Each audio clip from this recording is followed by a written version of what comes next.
Okay, well, I have arrived at my campground, which is an Army Corps of Engineers, called Tool Lake on Success Lake. And I have electrical and water hookups. Looks like it's about 1/3 to 1/2 full. I suspect a lot of these people are full-timers. Oh, please let me have a level site. It was not level at that Boondocker's Welcome and not fun. I haven't had to do too much leveling in this trip, so I've been pretty lucky.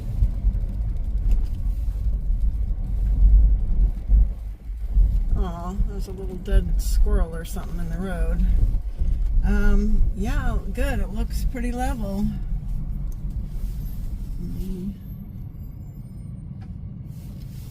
Try to figure this out. Big site.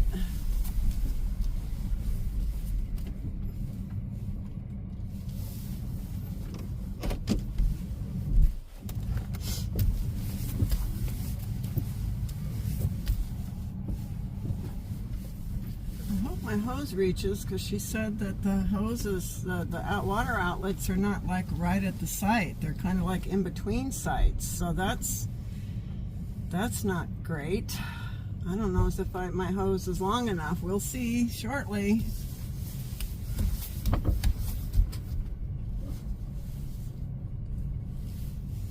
I don't even see where the spigot is, and I'm wondering if I should actually be turned around. I am not seeing a water spigot anywhere yet.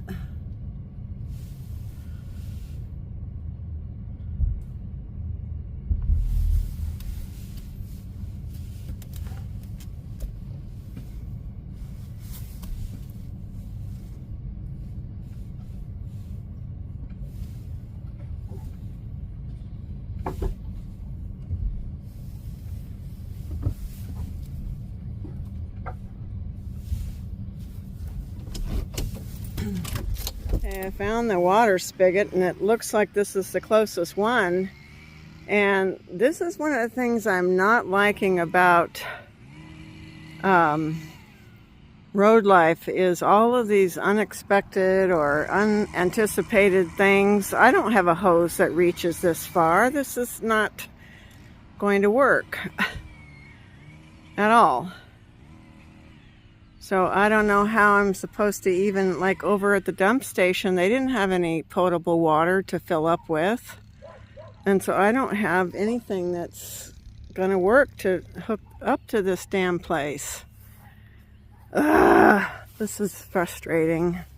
I don't like all of these roadblocks to having things be easy. Well, I'm feeling pretty frustrated with this campground, and part of it is my fault, and part of it is whoever designed this damn campground's fault. So, you know, as I showed you, the water hose, the water spigot is way too far away. You need at least a 70-foot hose to reach it. And from what I can tell, there's no drinking water hose that's long enough to reach that, you know.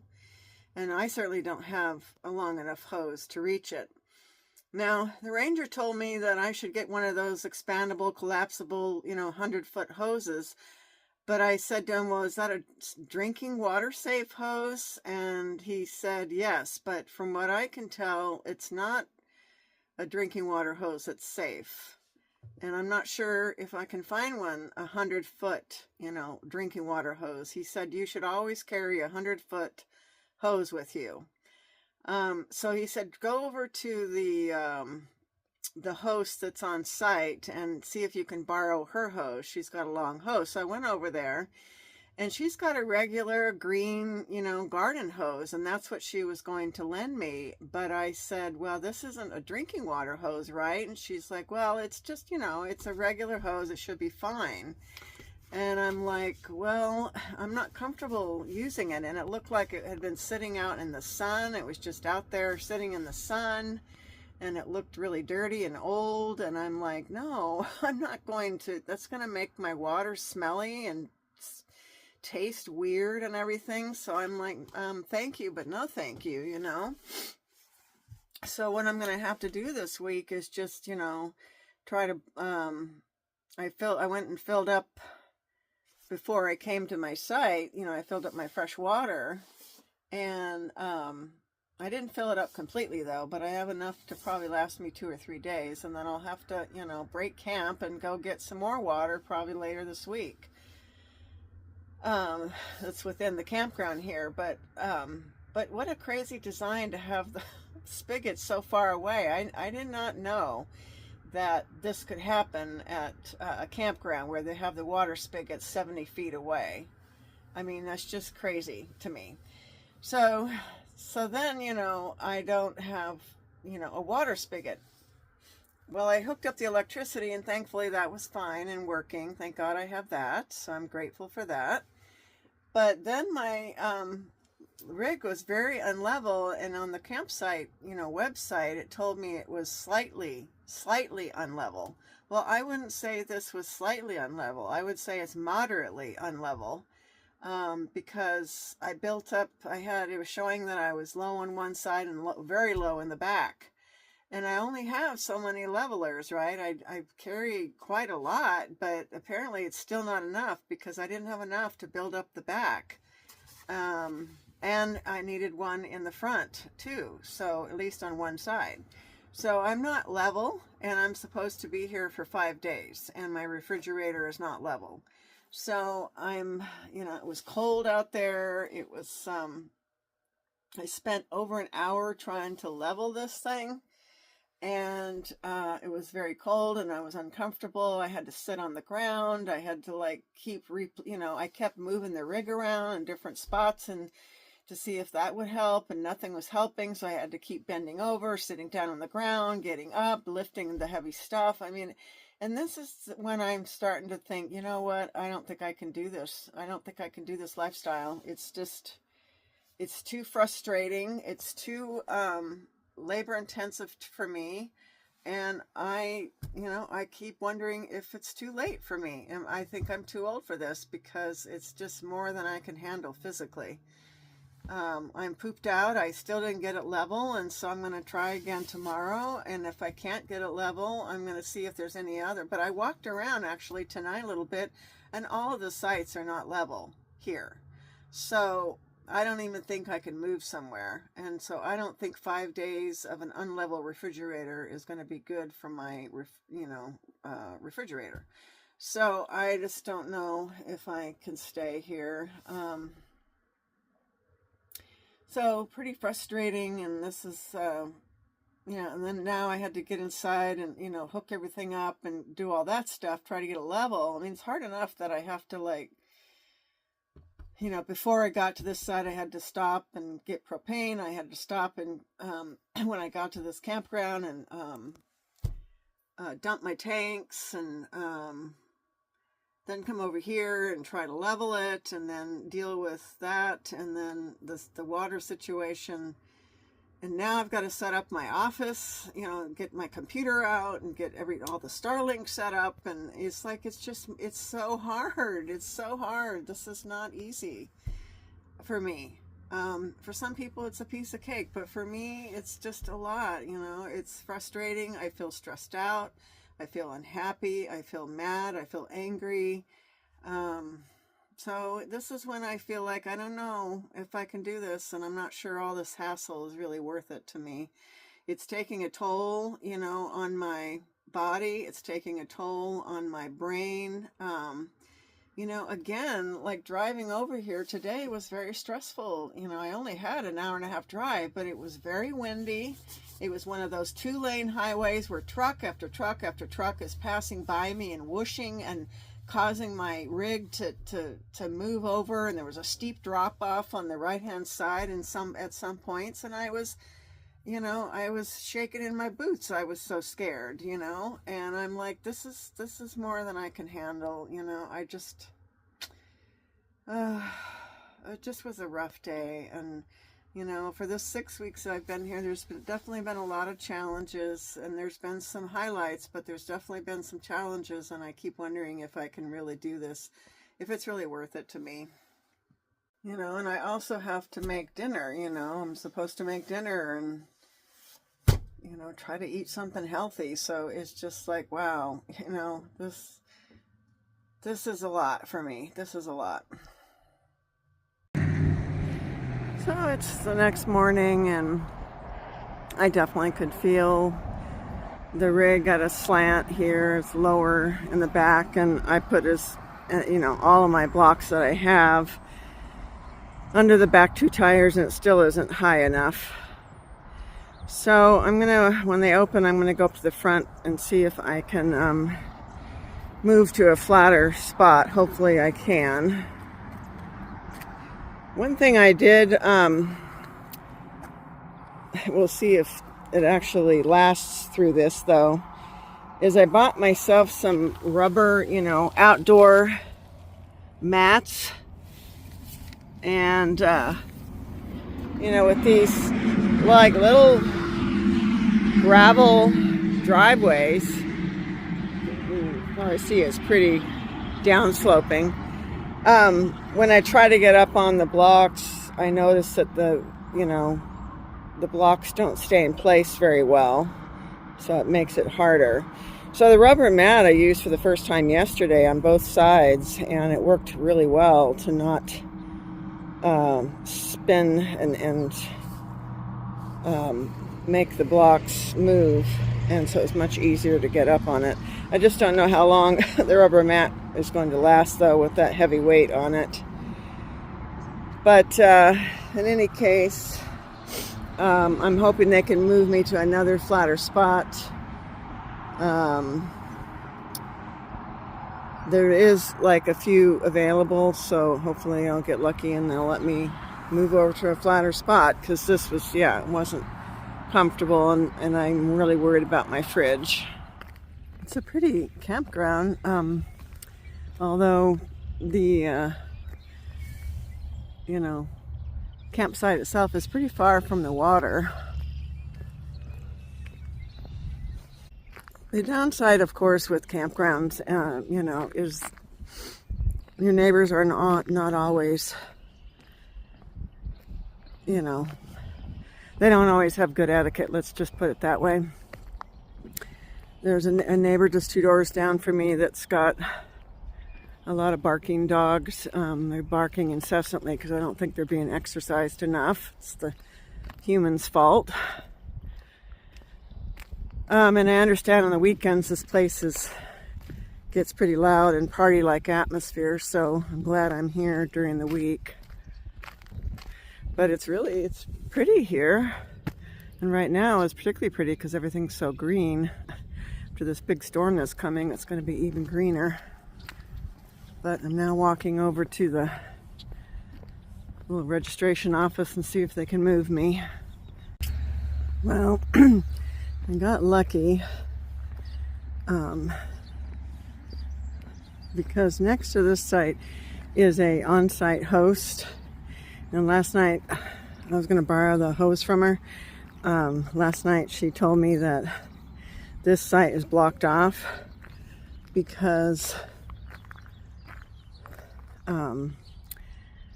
it's used for emergencies, but that if I could get the ranger to approve it, I could move into this site. So she was able to do that for me. And the great thing is the water spigot is much closer, looks a little bit more level here. So I'm going to move over here right now, and I'll have water and I'll have electric. So that's a relief. All right, well, I got into my spot here, and I still was sloping downhill.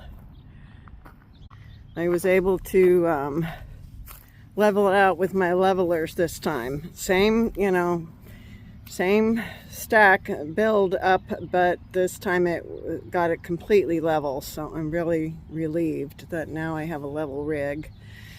Checked my refrigerator and it still seems to be keeping things cold, so hopefully overnight it didn't do any damage. Doesn't seem like it did any permanent damage. I'm not clear if it's, I think it's a cumulative thing, you know.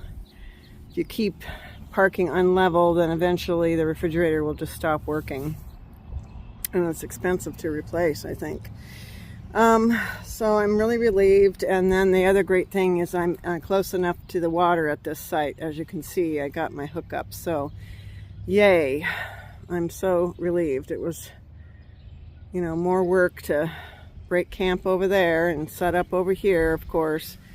And my legs are pretty tired from kneeling and bending, but my knees are still good, so I'm going to go for a walk while the weather's still nice.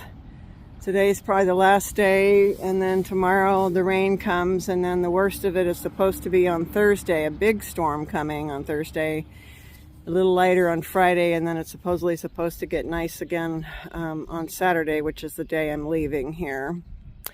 So yeah, I'm gonna try to be outside as much as I can today because it's such a nice day. It's warmed up a little bit with the sun coming out. Got my set up on this side. My Starlink out with the chair kind of hiding the Starlink, at least from the road.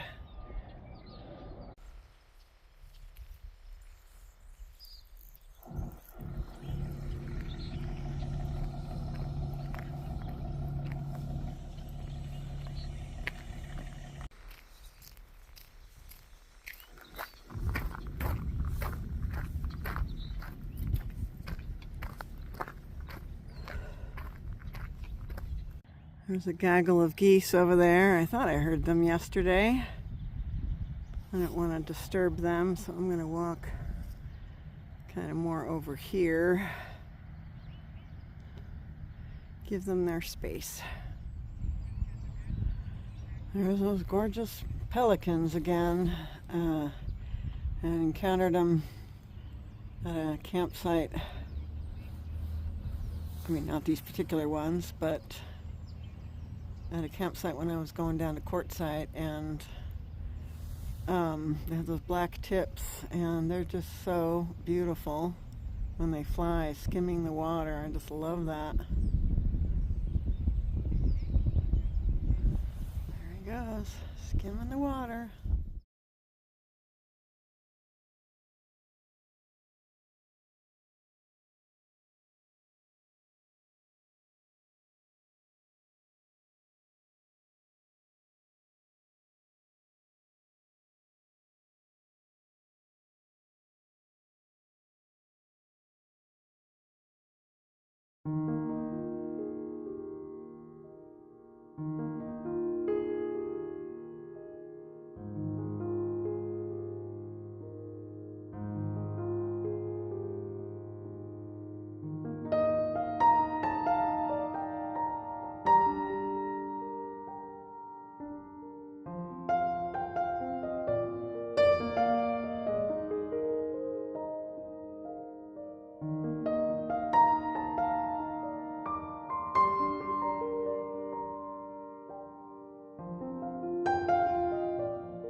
I was talking earlier about how our body can give us a lot of information, you know, checking in to see what kind of things we're experiencing in our body. I think a lot of times we as humans kind of forget to do that. You know, we're very much in our heads. Whereas I think it's so critical to pay attention to the sensations and feelings and emotions and body, you know, even body pain. That can kind of tell you. I remember my therapist, I think, talking about this, you know, when I was talking to her about relationships and stuff. She said, you know, pay attention to your body when you're on a date or with a particular person, you know. Really tune into your body sensations. It will tell you a lot. And she's so right, you know. If you're feeling, you know, low, or you're feeling excited, or you're feeling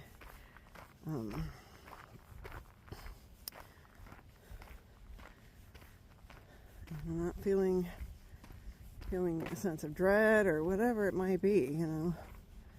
It can tell you a lot of information, and particularly when you're around toxic people or people that are not your tribe, you can tell a lot in your body and how you're feeling.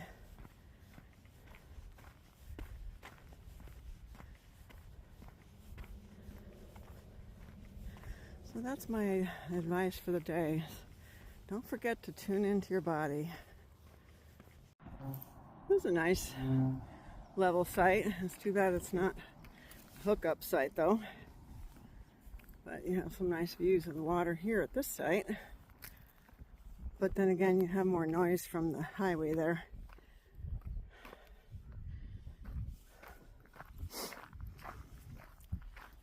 These green mountains are so pretty.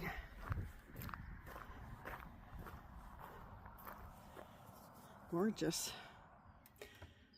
Well, it seems like my sensors are already like not working because I just dumped my tanks yesterday and I should be pretty much empty on my gray, but it's showing me at 1/3, so that's off.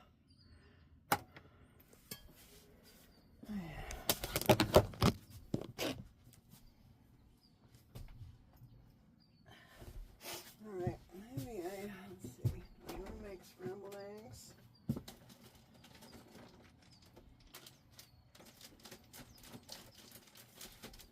What do I want? A sandwich.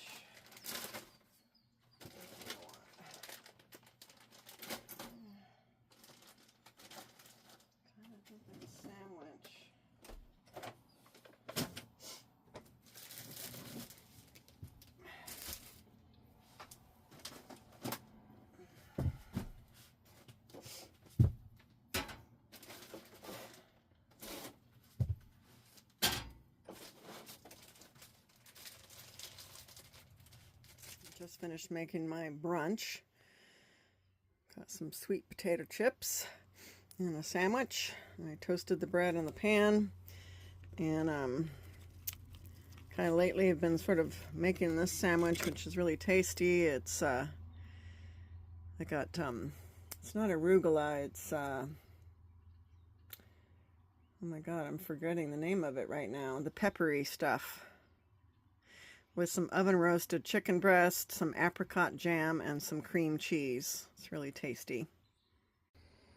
So when I was at Sprouts the other day, I did manage to get myself some Harmless Harvest coconut water with watermelon. That's all they had, as well as some electrolyte water to help with the leg cramps that I've been experiencing lately. And it seems like, you know, the last couple of nights, my leg cramps have been better, so I think I was dehydrated and maybe missing some electrolytes. Well, this is when I second guess myself. It's like I'm sitting here working and I'm really enjoying sitting here working. It's a beautiful day. It's relatively quiet except for the poor barking dog over there. And you know, I'm quite content right now. So then I start to think, oh, maybe I could do this lifestyle. But I have to look at the big picture, and you know, the whole point of this trip was to really assess whether or not I could do it full time and sort of look at the whole 6 weeks together. And like I said earlier, I think, you know, it's been kind of 50-50. And you know, the other concern is that I'm sitting here working and I still am having a great deal of pain in my neck and shoulders, and I'm not sure if I can set up an ergonomic workstation here in here for me. You know, it's just this seating is not comfortable, and I don't think I'm going to be able to fit a really comfortable office chair in here. So, you know, that's another factor for me is, you know, I still need to be able to work comfortably.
Well, the rains have arrived. They arrived last night in the middle of the night. But such a soothing sound, you know. I slept so great last night because of the sound of the pitter-patter on the roof.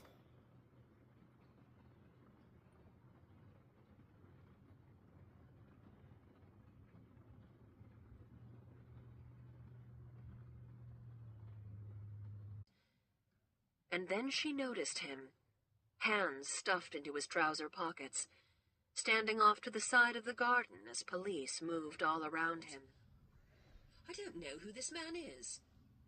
He gestured toward Archie, who still sat in the mud with 4 officers around him. I only told Al.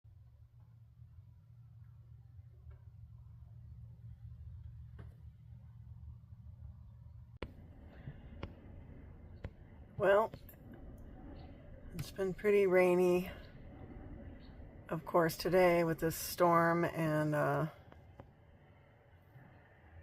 just the last few minutes, some pretty significant wind again. I am just so grateful that I'm not traveling right now, like on the actual road, because there's a tornado watch for Central California. Geez, as if high winds isn't bad enough. Can you imagine driving through a tornado? No, I don't think so. Whoa, that is bright. I haven't even bothered to actually comb or brush my hair today. Look at this. Because I'm like, well, it's just you. Nobody's going to see you. Who cares? But here I am on camera showing you guys my uncombed hair. I like my hair the best. Like, I had this naturally curly hair. I hated it as a kid. Just hated it. Got called all kinds of nasty names. Frizz top and all that stuff. So I was real self-conscious about it. I tried everything I could to straighten it and everything else. And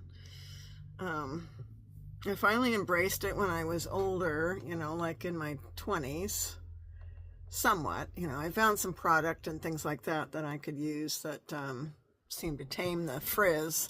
Because that was the worst part, is when it was frizzy. I don't like the frizz, it looked like stuck my finger in a... Totally looking at the wrong side of the camera here. There we go. Okay. So, yeah, I looked like I had stuck my finger in a electrical socket because it was so frizzy. And then, this is frizz.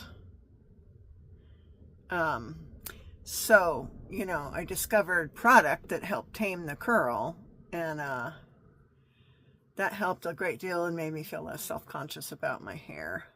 Only got a few days left. I'm gonna, from here, I leave in 2 days on Saturday, and then I'm gonna go stay at a Boondocker's Welcome Place for a couple of nights, and then I head back home, so I should be home by Monday afternoon. And I have almost made a decision, but I'm still kind of sitting with it for a while, because I like to sort of think about, some different options and different things, and then try not to make any kind of hasty decisions. And especially if I'm not really clear on what the answer is, I like to just sit with it for a while until the decision becomes clear to me. And it's usually kind of checking in with my body, like when I sort of talk to myself about, and I do talk to myself a lot,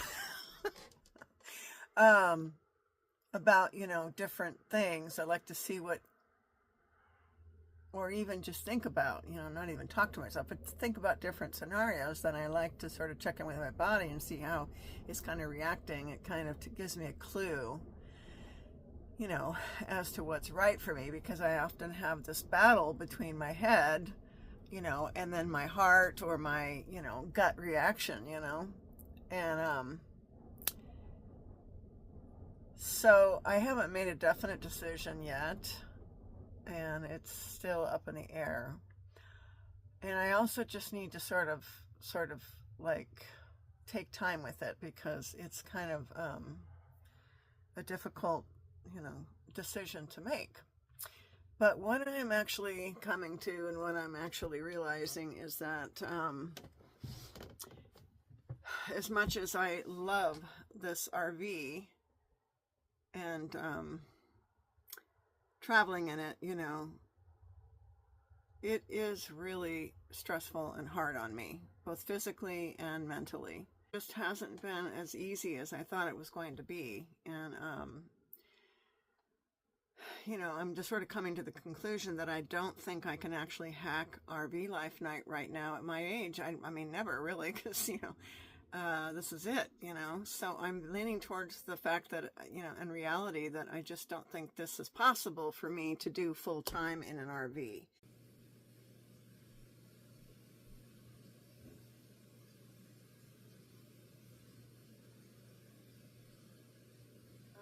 I'm going to be extremely sad if I decide to go ahead and do this and sell my rig, because I really love this rig and I fixed it up to how I like it. You know, these last few days I definitely have adjusted to the smaller size, and I'm feeling like it's my home now. And you know, it's still challenging. There's some things that are challenging about it. The bathroom is too small for me and the kitchen is too small for me, but you know, I could make it work. It's those aren't the main reasons at all. Those aren't even the reasons why I can't do this. It's to do with the mental stress and then the physical labor of all of it, you know.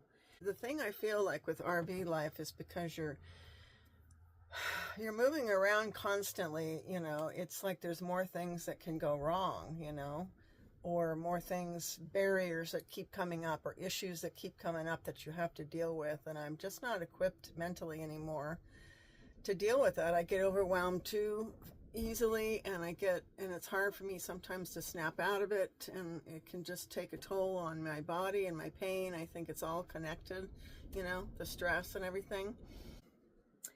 Yeah, so hopefully I can make a final decision on this and decide what I'm going to do.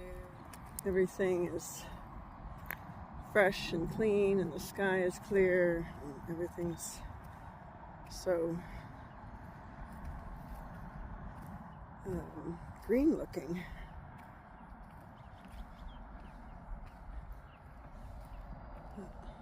Look at that. Beautiful green.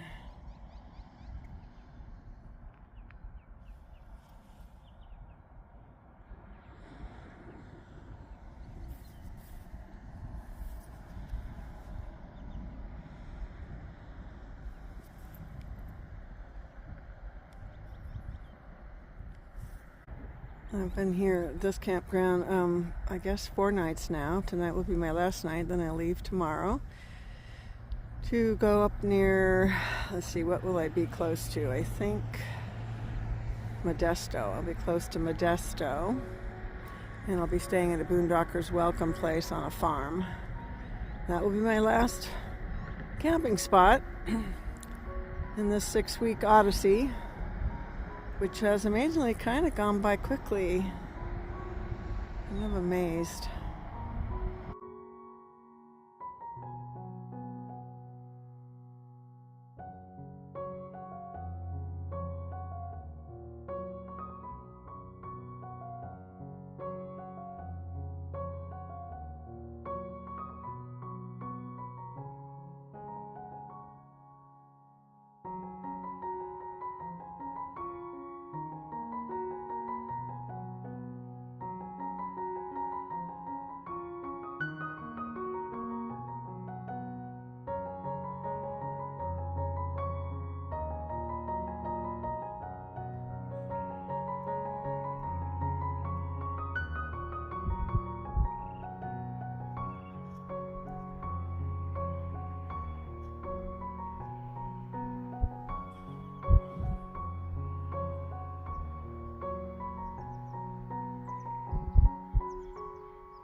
Such a pretty view from my window.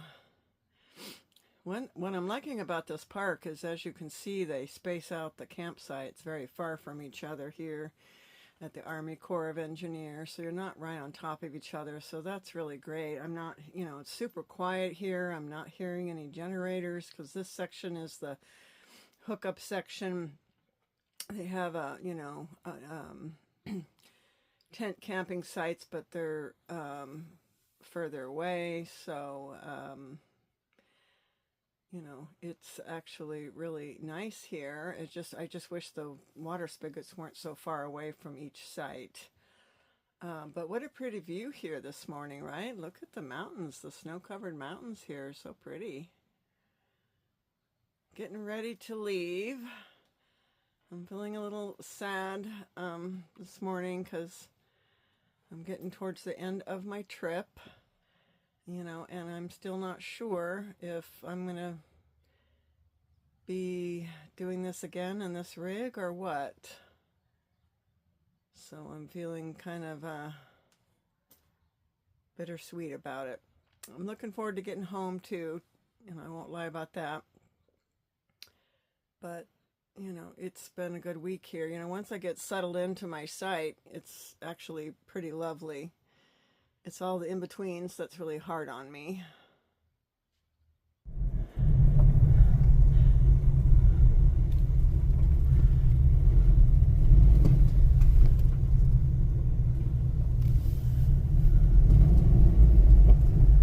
Just passed my site of number 10 and nobody's in there.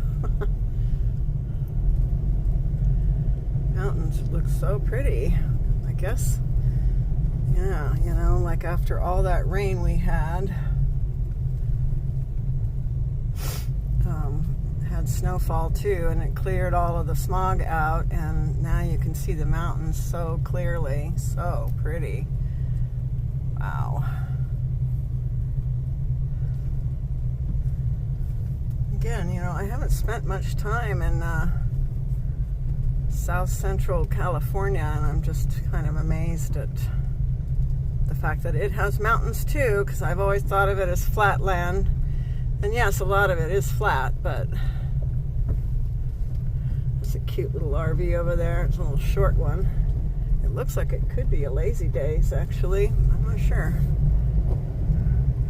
But gonna go dump my tanks now and then head up to my next spot.